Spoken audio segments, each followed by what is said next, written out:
Darling Prabhas 'కల్కి' సినిమాతో మరి 'సెవెన్ హెవెన్' మీద ఉన్నారని చెప్పొచ్చు. ఇలాంటి సక్సెస్‌తో అభిమానులు కూడా ఎంతో ఆనందంగా ఉన్నారు. సో, ప్రస్తుతం 18 రోజుల్లో 400కు పైగా షోలతో ప్రసాద్ మల్టీప్లెక్స్‌లో ప్రదర్శితం కాగా ఈ సినిమాకి 4.8 కోట్ల గ్రాస్ కలెక్షన్స్ వచ్చాయి. సో, ప్రస్తుతం సంచలనమైన రికార్డ్‌ని ఒక్కొక్క చోట నమోదు చేస్తోంది. ఒకప్పటి ప్రసాద్ ఐమాక్స్ పేరు ఇప్పుడు ప్రసాద్ మల్టీప్లెక్స్‌గా అయితే మారింది.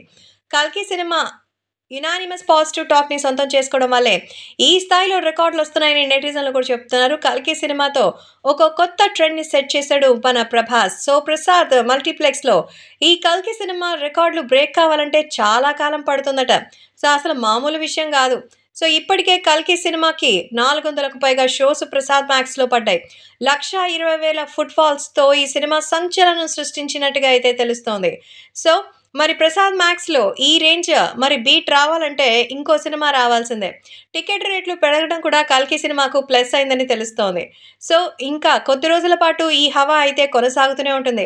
నాగ్ అశ్విన్ విజువల్ ఎఫెక్ట్స్ విషయంలో చాలా ప్రత్యేక శ్రద్ధ తీసుకోవడమే సినిమాకి ప్లస్ అయింది. నాగ్ అశ్విన్ 'కల్కి' సినిమాతో మ్యాజిక్‌ని అయితే మరి రిపీట్ చేస్తారని 'కల్కి' సీజన్ 2 కోసం సీక్వెల్ కోసం ఎదురు చూస్తున్నారు. ఎప్పుడు మొదలు పెడతారనే విషయంపై డిసెంబర్‌లో అన్న సంగతి తెలిసిందే.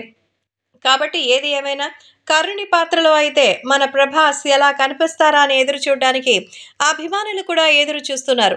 సో, థియేటర్లో సైతం పండగ చేసుకుంటూ వాళ్ళ రికార్డుల్ని సెట్ చేసుకుని 'కల్కి' సినిమా వల్ల తమ థియేటర్‌లో ఇంత అద్భుతం జరిగిందని షేర్ చేస్తుండడంతో డార్లింగ్ ఫ్యాన్స్ వీటిని షేర్ చేస్తున్నారు.